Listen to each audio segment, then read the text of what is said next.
Hello, कैसे हैं आप सब। स्वागत है आपका मेरी यूट्यूब की क्लास में। आज की क्लास में हम लोग अवतल दर्पण से संबंधित फोकस दूरी निकालने के फॉर्मूले की उत्पत्ति करने वाले हैं।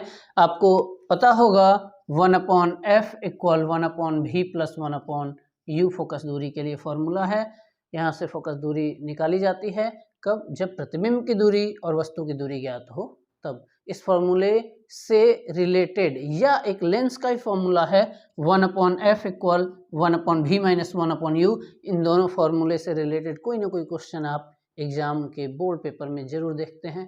तो चलिए शुरू करते हैं इस पहले फॉर्मूले यानी जिसमें प्लस लिखा हुआ है उस फॉर्मूले की उत्पत्ति अवतल दर्पण की सहायता से। इसके लिए हम सबसे पहले एक अवतल दर्पण बना लेते हैं और अवतल दर्पण के कुछ पॉइंट्स को ध्यान रखते हैं, कुछ दूरियों को ध्यान रखते हैं। ये डेरिवेशन जो है आपको दो स्टेप में बताया जाएगा। एक, पहले डायग्राम को सिर्फ समझना है और जब डायग्राम क्लियर हो जाएगा तब आपके कैलकुलेशन को समझा दिया जाएगा। यहाँ पर सबसे पहले दर्पण के ध्रुव और मुख्य अक्ष बना लेना है। कुछ दूरी पर F बिंदु बनाना है, उसके दोगुनी दूरी पर C और वस्तु को यहाँ कहीं भी C के बाद रख देना है। फिर वस्तु AB रखने के बाद मुख्य अक्ष के समांतर आने वाली प्रकाश किरणें फोकस से होकर जाती हैं।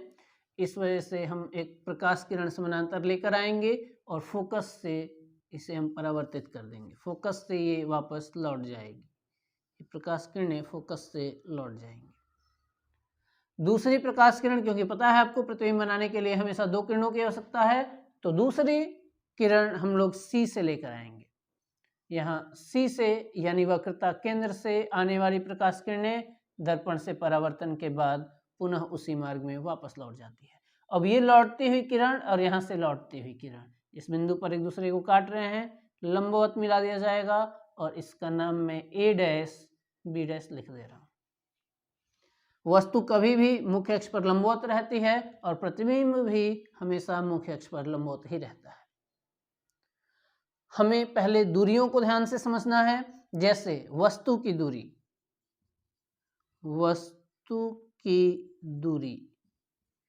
PA बराबर, यहाँ से वस्तु की दूरी P से A तक है और ये हम लेफ्ट साइड में आ रहे हैं, आपतित प्रकाश राइट साइड में जा रही है, हम लेफ्ट में आ रहे हैं तो हम ऋणात्मक लेंगे। हम कोई भी चिन्ह यहाँ ऋणात्मक लेंगे तो माइनस होता है और वस्तु की दूरी को U से प्रदर्शित करते हैं। प्रतिबिंब की दूरी,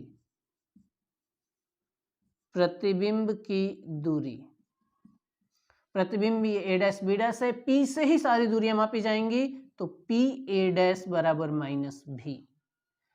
फोकस दूरी P से F तक की दूरी फोकस दूरी कहलाती है, तो फोकस दूरी PF इक्वल -F। यहाँ एक पॉइंट है C, तो P से C की दूरी वक्रता त्रिज्या कहलाती है। वक्रता त्रिज्या PC इक्वल -R होगा। 4 को बताया गया है क्योंकि मुख्य अक्ष पर आप 4 बिंदु देख रहे हैं, F, A dash, C, A। Focus, प्रतिबिंब, वक्रता केंद्र और वस्तु की दूरी U, प्रतिबिंब की दूरी V, लेकिन यहाँ दोनों लेफ्ट में हैं तो दोनों के आगे माइनस है। फोकस दूरी स्मॉल f, वक्रता त्रिज्या कैपिटल R, लेकिन दोनों ही अवतल के लिए लेफ्ट में होते हैं तो इन दोनों के लिए भी ऋणात्मक होगा। यहाँ पर 4 दूरियां हैं, चारों दूरियां ऋणात्मक है। हमने डायग्राम को समझा, मुख्य अक्ष के समांतर आने वाली प्रकाश किरणें फोकस से जाएंगी और वक्रता केंद्र से आने वाली किरणें वापस उसी मार्ग में लौट जाएंगी। तो हम लोगों के पास अब है 1 और ये 2, जहां मैंने राइट का सिंबल लगाया। पहले इन दो त्रिभुजों को समरूप करके इक्वेशन एक बनाना होगा। उसके बाद हम लोग इस बिंदु से इस पर एक लंब डालेंगे, कोई भी नाम, जैसे यहाँ M और N दे देता हूं मैं। अब इस त्रिभुज को और इस त्रिभुज को समरूप करके हमें इन दोनों में भी एक इक्वेशन बनाना है। फिर पहले इक्वेशन को दूसरे इक्वेशन से मिला देना है, दोनों को बराबर कर देना है, क्वेश्चन प्रूफ हो जाएगा। जो आपको फॉर्मूला चाहिए यानी 1/f एफ इक्वल 1/v+1/u, ये आपको मिल जाएगा। चलिए स्टार्ट करते हैं। फिर हमें कौन कौन से त्रिभुजों में सॉल्व करना है उसका नाम मैं यहाँ लिख देता हूं।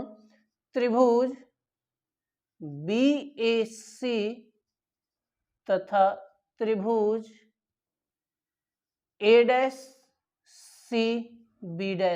समरूप है। समरूप है, देखिए आप डायरेक्ट लिखेंगे समरूप है, आपको समरूप सिद्ध नहीं करना है, लेकिन समरूप है या नहीं इस बात की जानकारी रखनी है। जब भी किसी दो त्रिभुजों के दो संगत कोण बराबर हो जाते हैं तो उसे समरूप कह दिया जाता है, क्योंकि शेष कोण बराबर शेष कोण यानी तीसरा कोण आपस में बराबर हो ही जाते हैं। तो हमें यहाँ पर कोण A मिल रहा है इस A' के बराबर, और ये कोण शेषाभिमुख कोण से बराबर हो जा रहे हैं।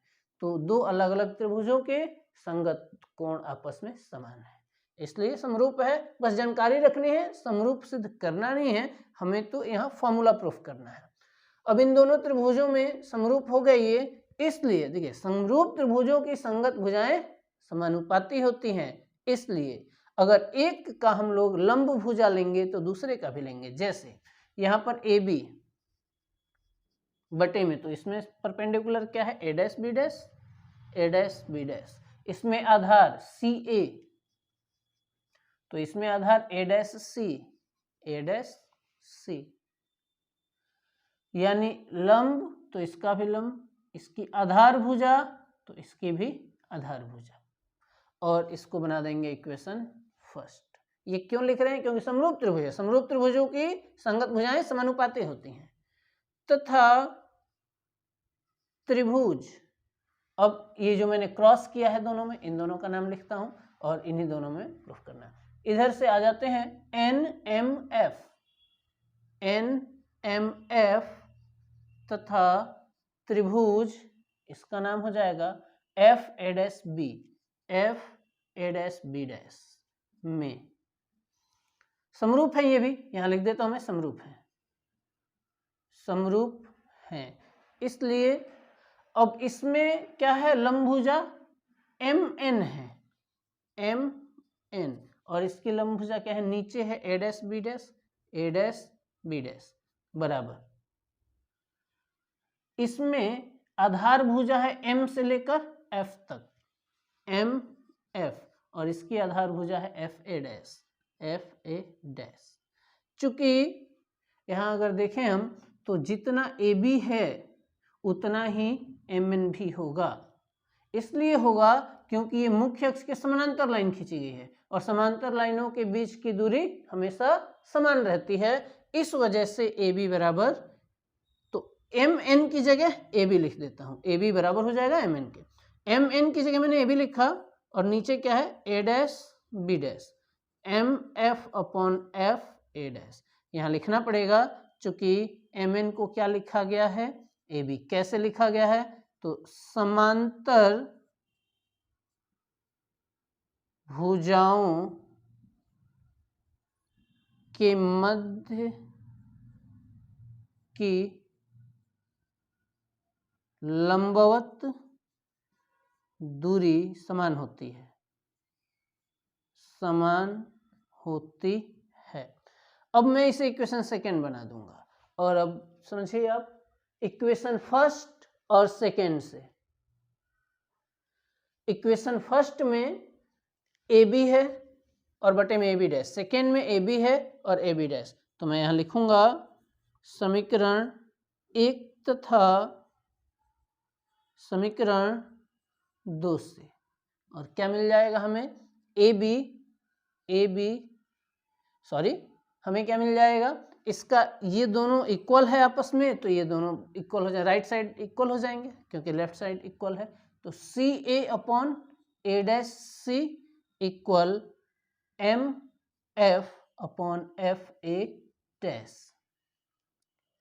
आप लोग यहां तक पहुंच के प्रैक्टिस भी करें और इसका जल्दी से स्क्रीनशॉट ले लें ताकि मैं इसको आगे सॉल्व कर सकूं। अब केवल हमें दूरियों में बदलना है। ये जो भी आप पॉइंट नोट करोगे इसमें से वो सब क्षैतिज दूरियां देखो। CA ये देखिए मुख्य अक्ष पर के अनुदिश, A', C जो भी है इस रेखा पे ही है।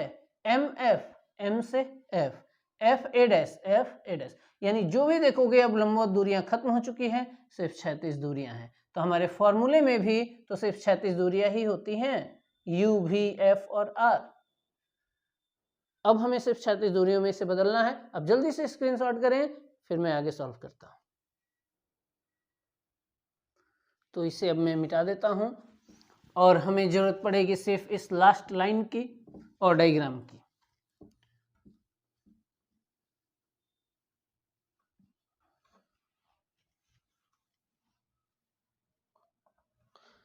यहां से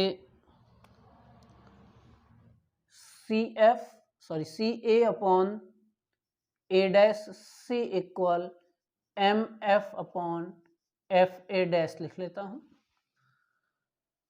यहां से ये नोट किया गया। अब इन दूरियों को मैं हमेशा ध्रुव से आगे बढ़ाने की कोशिश करूंगा। ध्रुव से आगे बढ़ाई जाएंगी ये दूरियां। कैसे? यहां ध्रुव P है और मैं ये देखूंगा सी ए है। सी ए है कहां? सी ए। तो मैं P से सबसे पहले दूर वाले बिंदु तक आऊंगा और उसके बाद नजदीक वाला बिंदु घटा दूंगा। यानी P से सबसे दूर क्या है? A है, क्योंकि मुझे सी ए निकालना है। तो मेरे पास सी और ए दो पॉइंट है, एक ए है एक सी है। तो P से दूर क्या है? P से A बिंदु दूर है, तो मैं दूर वाले बिंदु तक आऊंगा, यानी PA माइनस PC और पास वाले बिंदु को हटा दूंगा। इन दोनों पॉइंट्स में आप डिसाइड करें कि दूर कौन सा है। जैसे मान लीजिए आप A डैश C कह रहे हो, तो A डैश और C को ढूंढो और दूर कौन सा है ये पता करो। A डैश यहाँ है और C यहाँ है, तो C दूर है, तो PC दूर वाले बिंदु से पास वाले बिंदु को हटा दीजिए A डैश। अब उसी तरीके से अगर नहीं समझ में आया तो MF भी आप समझ सकते हैं। MF पर M यहाँ है और F यहाँ है, तो P से F की तरफ और फिर P से M। तो P से स्टार्ट करिए। दूर कौन सा? M या F? F दूर है, तो F तक पहले पहुंचिए। PF minus PM upon F A dash है, F ये रहा और A डैश, तो P से दूर तो A डैश है, तो P A dash minus PF। इस तरीके से। या देखिए PM बहुत अल्प दूरी है, तो इसे हम इग्नोर करेंगे, इसे हम 0 लिख देंगे। PM बहुत अल्प दूरी है। अगर ये दर्पण बहुत छोटे द्वारक का हुआ तो वो बहुत कम दूरी हो जाएगी और उसे इग्नोर किया जाएगा। यहाँ पर PA को हमें समझना है कि A है क्या। तो A भी वस्तु है, तो PA कितना है देखिए यहाँ, इसीलिए लिखा हुआ है माइनस U, तो PA माइनस U हो जाएगा और माइनस PC, C बिंदु ये है ध्रुव से वक्रता केंद्र की दूरी। देखिए इसमें ढूंढिए PC माइनस R है, minus R upon PC minus R है और PA डैश क्या है? माइनस V है। A डैश प्रतिबिंब है, प्रतिबिंब की दूरी माइनस V कहलाएगी, यानी माइनस V। अब यहाँ PF, P से F फोकस दूरी है, इसमें ढूंढ सकते हैं हम। PF माइनस F है, PM को 0 लिखा गया क्योंकि PM बहुत अल्प दूरी है। जब बात हो रही हो 1000 की, 1000 की, तो उसमें 1 रुपए ऊपर नीचे हम इग्नोर कर सकते हैं। 999 लिखा होता है लेकिन हम 1000 ही समझते हैं। उसी तरीके से PM बहुत अल्प है, इसे इग्नोर कर दीजिए, यहां लिख लेंगे। चूंकि PM अप्रॉक्स 0 छोटे द्वारक के लिए, छोटे द्वारक के दर्पण के लिए। जैसे मान लीजिए अभी पृथ्वी तो पूरी गोल है लेकिन हमारे कमरे का फर्श समतल दिख रहा है। पृथ्वी दीर्घवृत्ताकार रूप में है लेकिन कमरे का फर्श समतल सीधा दिख रहा है। उसी तरीके से ये बहुत अल्प दूरी के लिए ये सीधा ही रहता है। जो MN और ये जो वक्रीय रूप में दिख रहा है ये बहुत सीधा रहता है। इवन दैट हम देख के समझ भी नहीं पाते कि ये उत्तल दर्पण है कि उत्तल दर्पण, इतना ये सीधा रहते हैं। इस वजह से इन दोनों के बीच की दूरी को हम इग्नोर करेंगे, PM को अप्रॉक्स 0 के इक्वल रखेंगे। PA डैश इसमें से ढूंढ लेते हैं। PA डैश माइनस V है और PF माइनस F है। अब जहां R दिख रहा है वहां 2F लिखेंगे क्योंकि वक्रता त्रिज्या यहाँ है, वक्रता त्रिज्या R फोकस दूरी f की दोगुनी होती है। तो जहाँ f दिख रहा है, सॉरी r दिख रहा है, वहाँ 2f रखना है। Minus you plus 2f upon minus 2f plus v equal minus f upon minus v plus f। Cross multiply करना है, मैं टारगेट माइनस यू को बना रहा हूँ, यहाँ मल्टीप्लाई कर रहा हूँ, plus U V minus U F. अब 2f से मल्टीप्लाई करेंगे, माइनस 2f v, और फिर यहाँ हो जाएगा प्लस 2f स्क्वायर इक्वल, यहाँ मल्टीप्लाई माइनस माइनस प्लस हो रहा है, और 2f स्क्वायर, और फिर v से हो जाएगा माइनस एफ v। यहाँ 2f स्क्वायर से 2f स्क्वायर हो गए कैंसिल। अब कुछ एक जैसा, जैसे यहाँ दिख रहा है एफ वी, यहाँ भी दिख रहा है एफ वी, तो U V minus U F equal minus F V, और ये राइट साइड में जाएगा, ट्रांसफर होगा तो हो जाएगा 2f v। मैं u v और f तीनों से दोनों पक्षों में भाग करता हूँ। u v f से दोनों पक्षों में भाग करने पर यहाँ U V upon U V F minus U F upon U V F equal, ये देखिए 2 टाइम्स है एफ वी और यहाँ 1 टाइम्स माइनस हो रहा है, तो सिर्फ एफ वी बचा हुआ है, और इसमें हमारी प्लानिंग है यू वी एफ से डिवाइड करने की। तो यू वी एफ से डिवाइड कर रहा हूँ। अब इसमें कौन कौन सा कैंसिल हो रहा है, तो सारे के सारे यू वी कैंसिल हो गए, यू एफ कैंसिल हो गया, यहाँ से एफ भी दोनों कैंसिल हो गया, एफ और वी। जो रह गया है मैं उसे यहाँ लिख के बताता हूँ आपको। 1 अपॉन एफ इक्वल माइनस है, सॉरी यहाँ माइनस है, minus 1 upon V equal 1 upon U. अब इस 1 अपॉन वी को अगर ट्रांसफर कर दिया जाए तो हो जाएगा 1 upon F equal 1 upon U plus 1 upon V. यही हमारा फॉर्मूला है, इसे ही हमें प्रूफ करना था।